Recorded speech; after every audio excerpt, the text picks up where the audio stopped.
So my name is Marcy Audi, and I am with the Epilepsy Foundation of Colorado and Wyoming. So thanks for being here today. Before I introduce our speakers, I want to be sure to acknowledge our sponsors for today's symposium. Thank you to Charlotte's Web, Jazz Pharmaceuticals, Pharma, and SK Life Science for your gold sponsorship of today's event. Now I'm happy to introduce our presenters for the session. So we have Lori Sandler. Lori Sandler is the primary caregiver for her middle son, David, who is diagnosed with Lennox-Gastaut syndrome, a rare type of intractable epilepsy. She is a life coach, speaker, and essayist.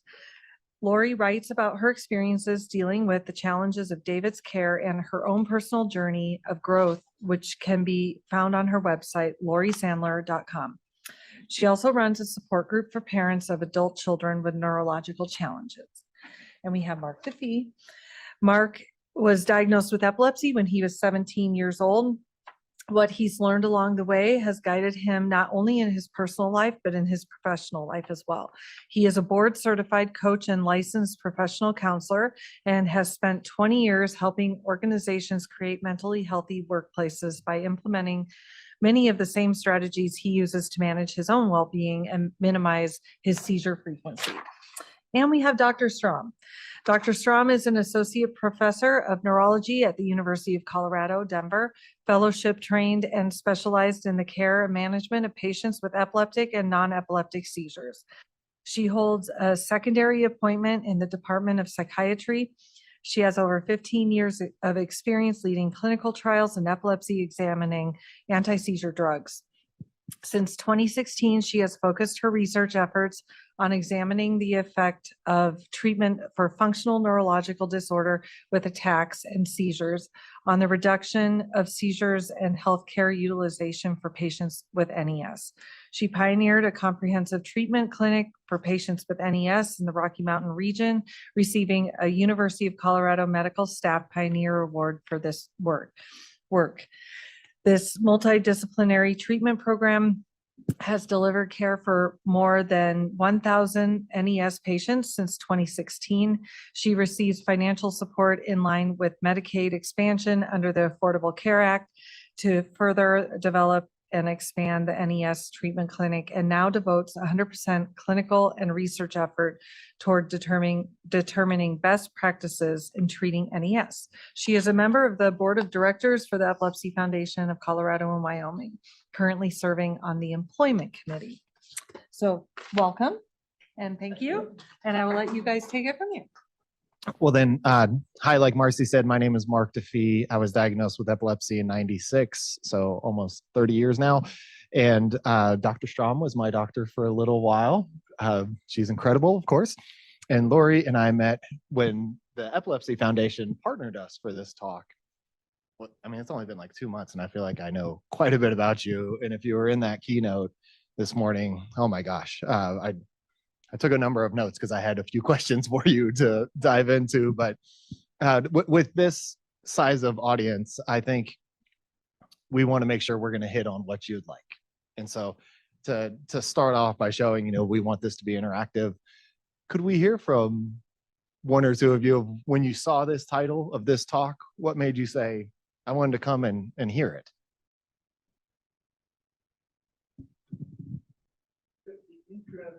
Learning more. Okay.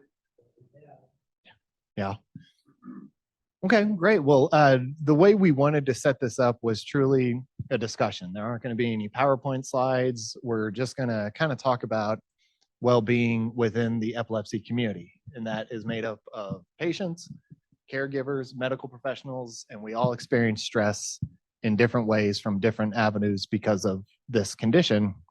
Yeah, we're all part of this community together, so we figured, why not talk about it together? So to kick us off, if it's okay, Lori, like I mentioned, you brought up 3 themes in your talk: acceptance, self-compassion, meaning making.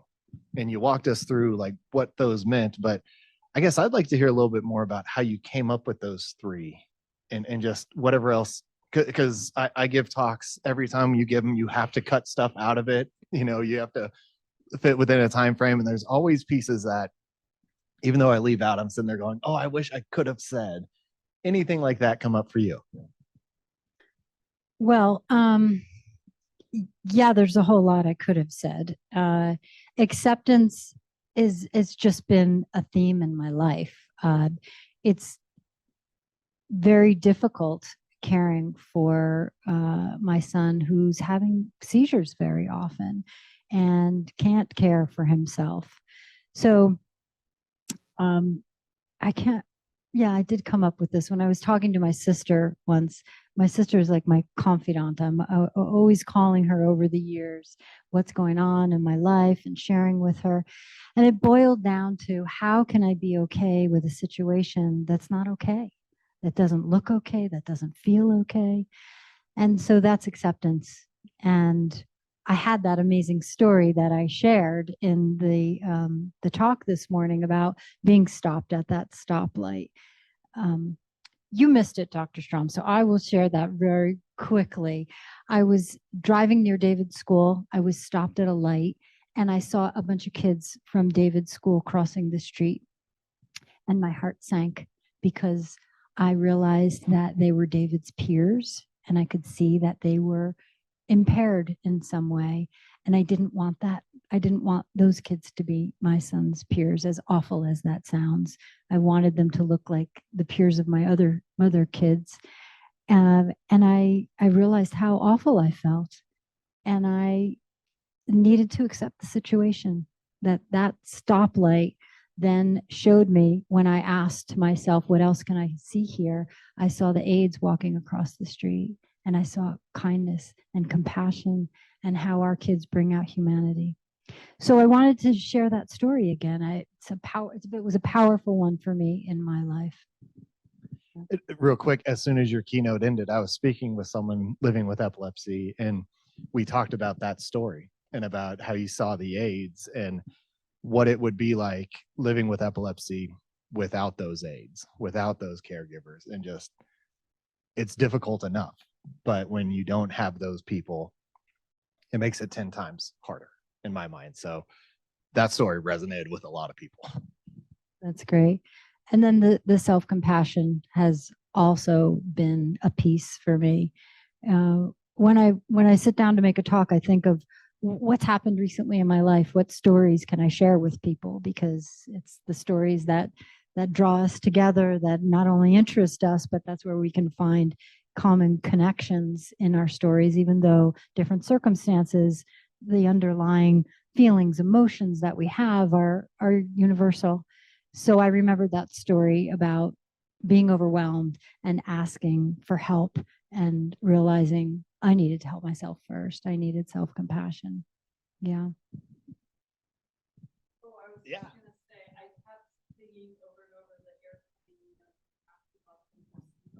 Oxygen mask, yeah.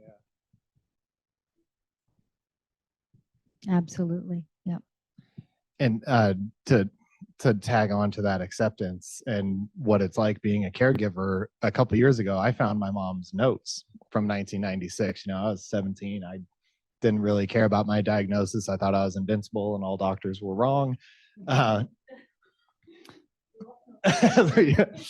But it was a few years ago, actually, when I was getting ready for the symposium, I found these notes from my mom from back then. After every appointment, you know, she'd write notes, and then she'd have these other entries of just how I was doing that day. You know, Mark's upset today. Like she was tracking a lot more than I knew. And I kept sitting there during your talk thinking about her, but I was 17. I was higher functioning. I couldn't even imagine at 8 months old, you know, beginning this journey. But it resonated for me because my family's gone through it. And I think that's part of being here today is the community. It's never the same, but it's still a community. And part of that community are the medical professionals in it. And I feel like when we talk about well-being and self-care, so often we talk about the patients and the caregivers, which is important. But medical professionals, I feel like have to go through the same acceptance. You have all this knowledge, you have all this skill, and sometimes You have 17-year-old kids walking in there going, you don't know what you're talking about, walking away and going and having a seizure later that day because I'm not listening to you. Which I met her much later. I would have listened to her at 17, but I had other doctors. So when you hear those concepts, acceptance, self-compassion, meaning making, what do they mean to you as a medical professional? Well, kind of like you said, you got to buckle up. And I think that I'm not always aware that I'm not okay, because doctors are supposed to be okay all the time. And you got to, buckle your seatbelt and be on and kind of adopt. I mean, this is the wrong way to do it. I'll just tell you the wrong way first. Adopt a kind of indifference to your own feelings to some extent. And it starts in pre-med. You got to get an A, so you got to study all the time, and you got to ignore the fact that you're tired and feel like you can't stuff any more into your brain. And so a lifetime of, not paying attention and getting the insight that you actually have to be compassionate with yourself and that you have to buckle up and you have to, pay attention to the things that are preventing you from doing that. That's really what it's taken for me. And honestly, most of us need therapy to get there. I'm just going to say it, there's a bugaboo in medicine as well, like, oh, if you go get therapy and take a drug for a mood problem, then you basically have to announce it to the world because they want to make sure you're not impaired. So how many doctors are going to sign up for that? How many? Not very many. So I've taken some interesting routes toward my understanding of, who I am and what I need, mostly with spiritual direction, because I think, it's mind, body, and spirit. You can't separate these things. And if you don't pay attention to all of them, you're not going to be okay. And you certainly won't, gain the insight that you need to know that you're not okay, which is what doctors are, it's kind of like, I think the corollary is the way we train military personnel. They can't go into the teeth of battle thinking, well, I'm going to die today, or they have to go into the teeth of battle thinking I might die today to be properly prepared. I'm never quite sure which it is, but doctors are subjected to the same kind of enculturation where, you must be okay, and it doesn't matter if you're not okay, you just have to soldier on, and we use those terms. So backing away from that and getting to the insight part where I can actually then use self-compassion and knit. I do a lot of knitting because it does focus my brain, and it's an outlet. It's a way that I can express myself and do something other than, like taking care of other people, like we all do. This is what we do for a living. We take care of people. And so taking care of ourselves first is really important. I imagine that knitting calms your nervous system. Did you want to say? I know a famous knitter who said you should always have 3 projects going on. For one, kind of mindfulness, a more challenging one, and one for charity. Oh. And yeah, I have a great knitting group, but I really wanted to speak to what you're saying, kind of the military. I read something about how opening yourself to be vulnerable allows others around you to share their vulnerability. And I just feel like I've been lucky enough to have doctors and whatnot, but obviously you don't have to share your personal life, but kind of special moments that it's like, I'd love to speak to that. I got, as we do often, a thank you note from a patient just 2 weeks ago. And I had to cancel that patient's appointment that they had been waiting for because my mother-in-law died 3 weeks ago. And it's hard. It's hard to have a death. And so I instructed the people who were canceling these patients' visits at the last minute to tell them please let the patient know that I've had a death in the family and I was gonna soldier on. I really was. I was all set. And that's why it had happened 2 days before the appointment and I was soldiering on. And then I realized, you know what? My safety belt is not buckled here. I'm not functioning properly. And so I had to call at the last minute and say, I can't do this. I can't think. And I got a thank you note from the patient saying, thank you for showing us your humanity. I was blown away by this. I don't think I've ever had a note from a patient saying that. Like, they appreciated the fact that I'm human. I'm not this automaton who can just buckle up and ignore the stuff that's happening in my life. And it really, it's part of the reason I said yes to Mark when he asked if I would do this, because it really brought things into focus for me in a way that it was my stop sign. It was my stop sign. It's like, yeah, I get to be human too. Like you said, you can't overshare. And I kind of go by the Harvard Business Review rules where that is. It's okay to share a little bit, but with my patients, it's not about me, it's about them. So I have to have that dividing line when I'm taking care of patients. I can take care of myself later. And it's funny you say that, because in the mental health field, this is something that occurs as well, in terms of clinicians even applying to graduate school are given guidance that if you have a history of mental health diagnoses or illness, it's good to share a little of that to show you can connect with your clients. But if you show too much, there's a strong chance you're not getting admitted, because they're sitting there going, can they really handle a client with a bipolar disorder if they're dealing with that too? And so even from the beginning, before you even start studying for it, you're given this message of, all right, now you got to choose. You got to choose your mental health or someone else's. At least that's how it feels. And so getting in there and helping people see, actually being vulnerable might be powerful and not something that holds you back, I think is important. But we're talking about large scale change among very intelligent individuals. And so making that can be tough, because no one wants to be that first one and have it not go well, I guess. But it's just mind blowing for me that even in graduate school, we were learning how to counsel other people.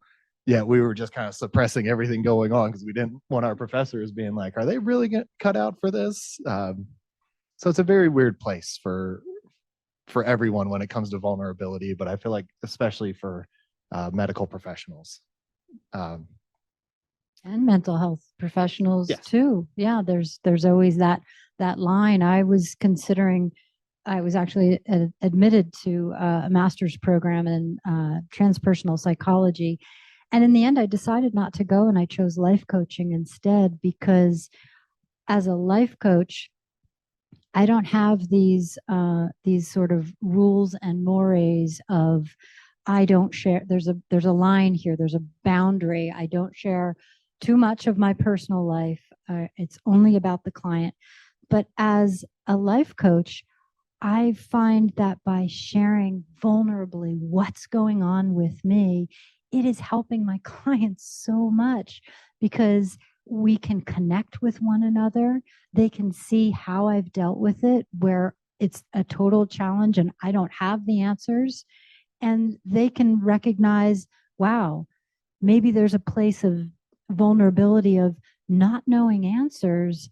And then I can figure it out, where I'm supported in a safe environment with somebody who gets me. It's a completely different paradigm, like you're talking about. But I wanted also to hear you share about acceptance or self-compassion or meaning making in your life. Oh, yeah. So right before my senior year in high school, I'm diagnosed. I have my first seizure at a gas station. 24 hours later, I have my second one hooked up to an EEG at a neurologist's office. When I come to, he says, hey, you now meet the medical criteria for epilepsy. Here's your parting gifts. Give up your keys, go to bed every night, no drinking, no caffeine, all that. And it's like, oh, that's what I wanted to do my senior year anyway. So that's perfect. But like, I remember driving to that appointment with my mom in my car. I was the one driving. And then leaving that appointment, she's like, all right, give me the keys. You got 6 months of no driving ahead of you. And that's if you don't have a seizure. So I mean, it was like a smack to the face. I had never heard of what really epilepsy was before I had a seizure. So it took some time to accept it. For almost my entire senior year, I walked around with one thought, and that is, am I about to wake up, from a seizure, having bit my tongue, defecated myself, whatever. Like that was the prevailing thought. And it took me some time to wrap my head around the idea that that thought is not helping me. That thought's not allowing me to move forward. And it was really kind of the pragmatic question within cognitive behavioral therapy of just, is this thought helping you? Regardless if it's true or not, is it helping you? And I just realized it wasn't. And that was kind of the first part of my acceptance. It was a couple years later in college, after I finally realized that this wasn't going away, because my doctor and my parents sat me down after my high school year in summer before college, and you need to take this seriously. This is now going to be your life and everything. And yeah, absolutely. And the first thing I do is I go join a fraternity in college and basically, tell them that they're wrong, and that did not end well. And so it was later in my sophomore year, beginning of my junior year, that I really came to a full kind of acceptance. And a large part of it was beginning to volunteer more. I'd always been like in my church youth group and mission trips and all that stuff, but randomly in the psychology building one day at Texas Tech, I see a flyer for the Lubbock Rape Crisis Center. And I've never had any connection to sexual assault in my history. Fortunately, I didn't know anybody, but for some reason this resonated for me. So I called, did the paraprofessional training, and kind of off to the races at that point. Just this realization that, oh, this is a space where I can just kind of put my own garbage to the side and listen to someone who is dealing with stuff that I can't even fathom. And it is, my epilepsy is nothing compared to what, is going on in their mind at this moment.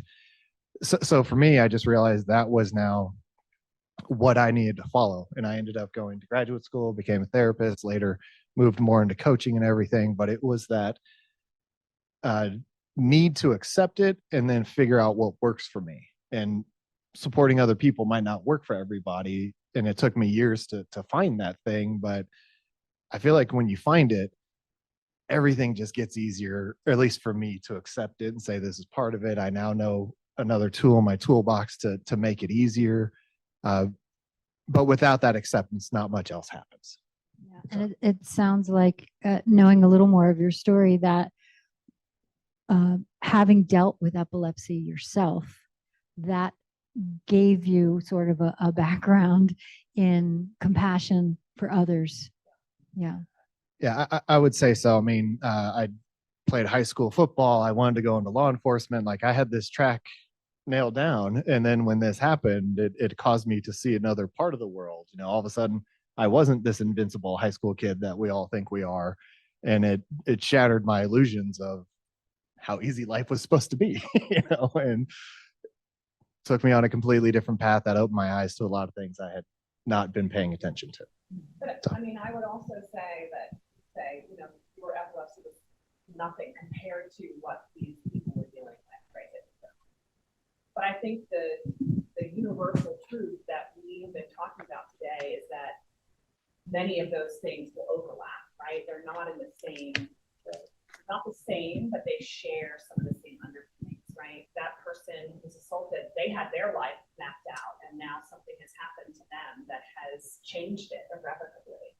And you never know what other people are dealing with inside of their heads, inside of their lives. And each of us has many things in our life that we need to accept, that we need to deal with. And I think when we share our vulnerabilities, right, we let someone else know that, wow, this one, here is some common ground between us. So all similar themes, just different stories about them. Yeah.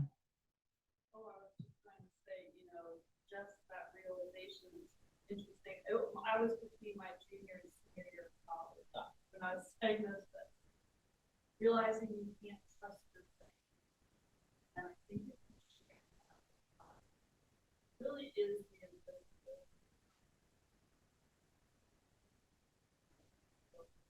Say you can't trust your brain. If you remember, I joke that it's when the shoes are in the fridge and the orange juice, you know, because it's, you know, just one of those days, like, people think the seizure is the worst part without knowing that whole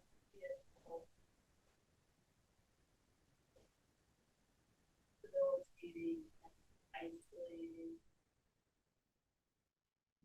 And for me, I feel extremely fortunate that I'm well controlled with medication and kind of lifestyle factors. But there is that where a lot of my friends, close friends, will be like, "Oh, I forgot you have epilepsy," because it's just not apparent. But then something happens, and they're like, "Oh, you have epilepsy." It kind of comes back full force. But yeah, it's a weird place since it is kind of an invisible condition. Have you gained acceptance of the pre-ictal and the seizure and the post-ictal? Yes, and I will say, because I take a lot of notes, but like you said, your mom takes notes, we all take notes, the day it happened, the time it happened, I'm always kind of trying to follow on the modified action class 7 which I feel like going to the mental health part of it, I have a great community of friends, but when you're always having to say, no, I can't have it. I can't have, try to see, I can't eat that. I can't go, but in my kitchen, I can eat everything. Things work, I'll make that hot dog bun out of almond flour or whatever, but I feel like it makes me kind of not want to eat. And I just wonder, like, how do I handle those kind of days?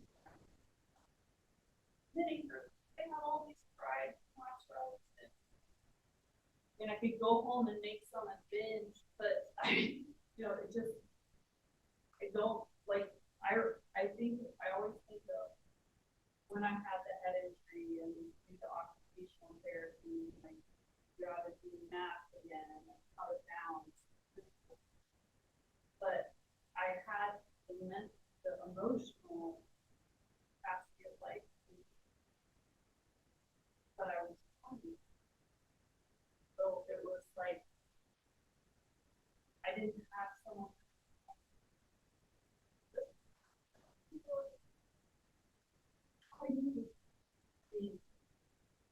I got great therapy, but that, my brain, that emotion. So that kind of emotions, and even now, I had friends that said, most people have friends that are at a level system, your acquaintances, then it, goes up to your closest friends. You have everybody up at your closest, so you're always hurt.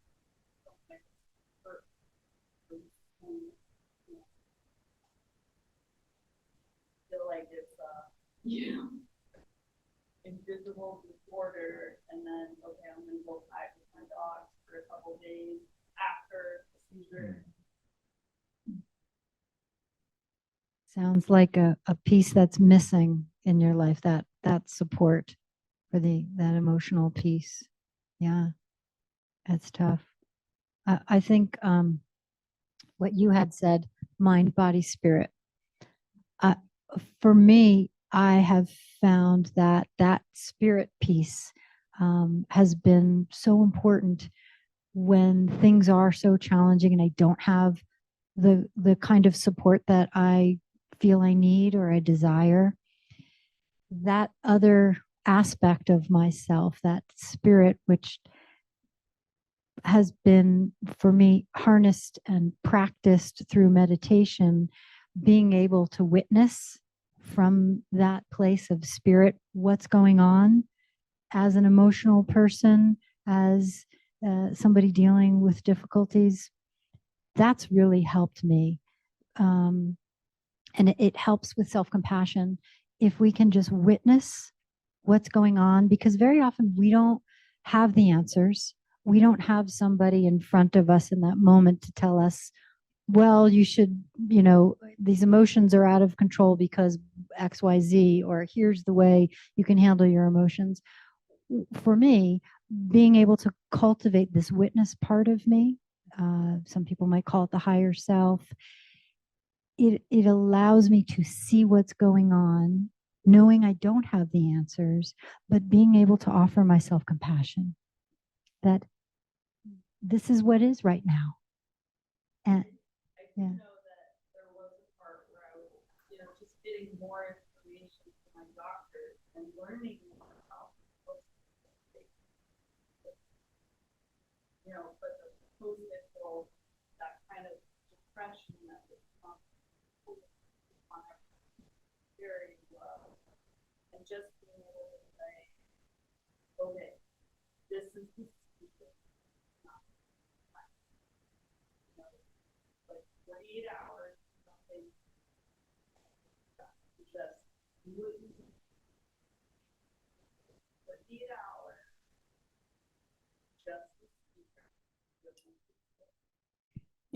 My daughter has epilepsy, very mild, very well. Princess epilepsy, that's what she calls it. But before she called it that, she was really more in the Mark category of why me?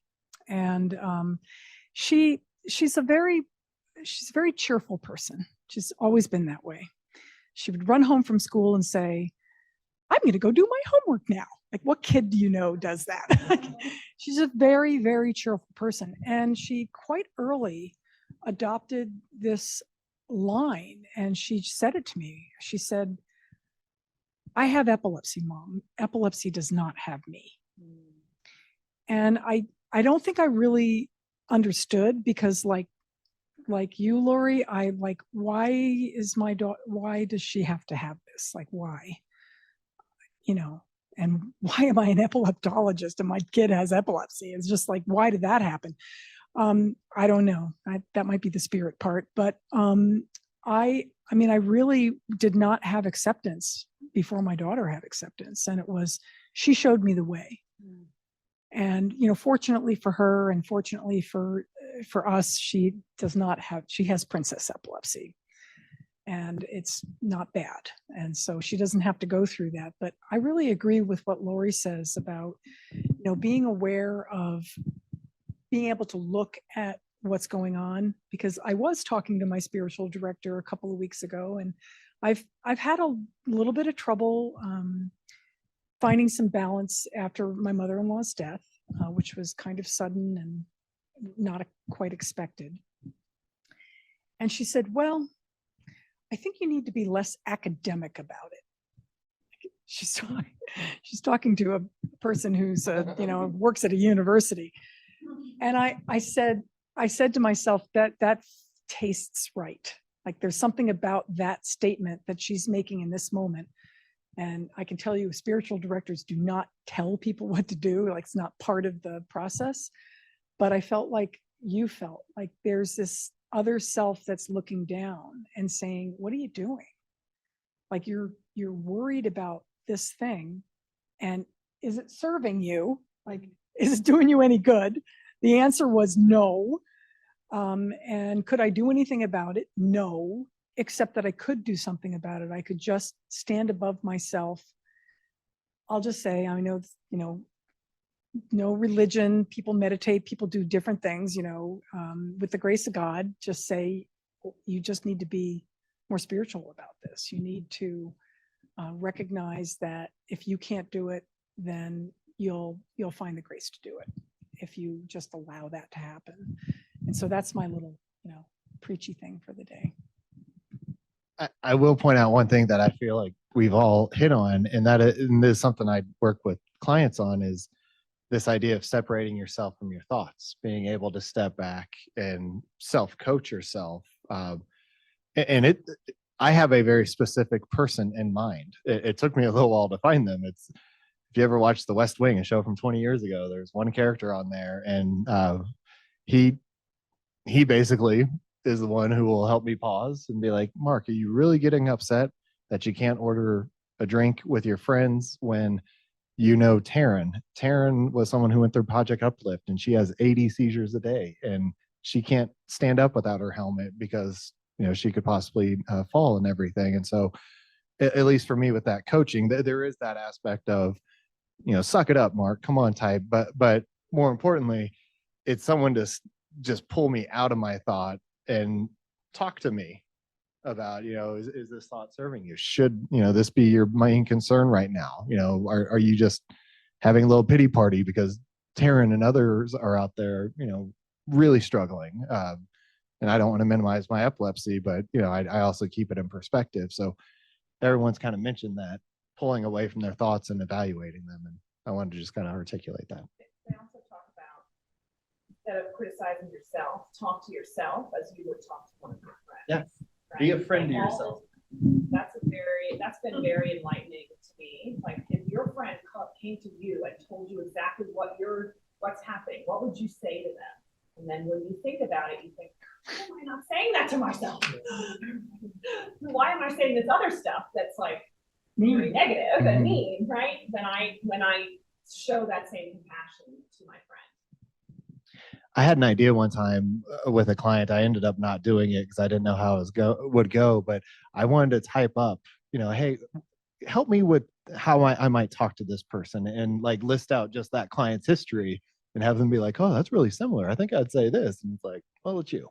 So this is what you need to be saying to yourself. It felt a little dicey, so I didn't go there, but I thought it would be really cool to have them just hear like it was someone else and what they'd say to them. Sounds like a good workshop. Are you volunteering?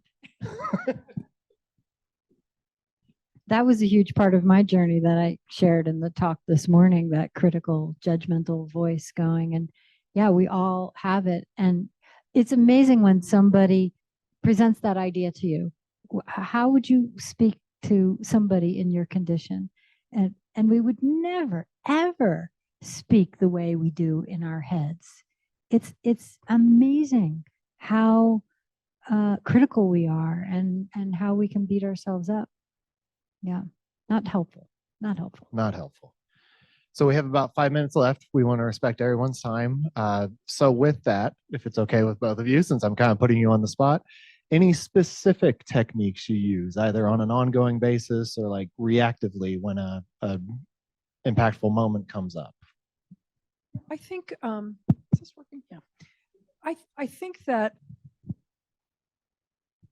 it's hard to frame in a minute, but when I get that feeling, you know, that I'm backed into a corner, you know, you all know that feeling. We've all been backed into a corner over something. The minute I get that feeling, I recognize it. And I've been able to do that for a long time. I don't know when I taught myself how to do that, or, you know, how I taught myself how to do it. But I thought, you know what? There's always choices. There's always choices. And so I can get myself out of my thoughts, like Mark is saying. I can listen to that other self, like Lori is saying. And it comes from that moment when I feel like I backed into a corner. And then I say, no, there's choices, and I can not talk. I can not react. I can, take a minute. I can pause and I can respond to what's going on here. Even if the response is, we're going to have to talk more about this, or we need to talk about this later, or I'm not ready to talk about this right now, whatever it is. So that's my go-to. I will riff off that. The first thing is awareness. We need to cultivate awareness. Like you were saying, you don't know when or how you developed the ability to recognize when you're feeling backed into a corner. Again, for me, it's been my meditative practice because I'm sitting quietly, I'm watching my thoughts, and that cultivates awareness. So I notice that whenever I do get in reactivity, my other son, we had an argument just, I think it was yesterday, and I lost my cool and I was yelling at him. And then he was responding. And as he was responding, I'm literally thinking, well, you really just blew it there. That was terrible. And so, that was the awareness. So I was not so caught up in the anger that exploded. It passed. Awareness came on board, and I was able to sort of coach myself in the moment. All right, calm down, listen to him, honor what he's saying, so awareness is the point that you've got to cultivate awareness first, because without it, we don't really have that choice. We're just wrapped up in our own reactivity. Yeah. And how about you, Mark? I see stress as on a spectrum. I'm very visual. I need that. And so it's almost like a tuner going back and forth. And so throughout my day, I actually have a sheet of paper I print out every day, or I have a stack of them, pull it out. And so when I start my day, I put my energy level, and then at noon, I check it again. And at the end of my day, I check it again. And in my head, I just kind of visually think of where that marker is. And if it goes up a little bit, then I'm thinking, okay, maybe I'll take my dog for a walk, or I'll just pause and do a 5-minute breathing exercise. If it skyrockets, then I'm pulling different things out of my toolkit. But like you said, awareness for me comes by just thinking of it on a spectrum and requiring myself at different parts of my day to pause and say, where is my energy level? Okay, it's at a 6. I started my day at an 8. What brought it down, and what do I need to do to bring it up for the rest of the day? Or maybe I don't have anything going on the rest of the day and I'm just going to go lay down, but for me, I need a very visual way to have that awareness. And then once I've quantified it in my brain, then I start going through all my techniques I use to engage my stress. And that's another thing too, is I work with a lot of clients on this, of just viewing stress as something that it's not a zero-sum game. You're never going to have no stress in your life. Stress is with you before you're born. And so it really needs to be a stress engagement, and understanding that when you get your sweet spot on the spectrum, you can do some pretty incredible things, but it's not ignoring that you're stressed, and it's not getting so far down the line that you feel paralyzed. So for me, I'm thinking about a lot and always tweaking. I love that tool. Love that visual. That's really cool. Yeah. How about any of you? Do we have a few moments? And anybody else have a tool to share? Tips and tricks. Knit. Always make my knitting group instead of farm. Always be around animals. And I work on training them in case I do ever need one.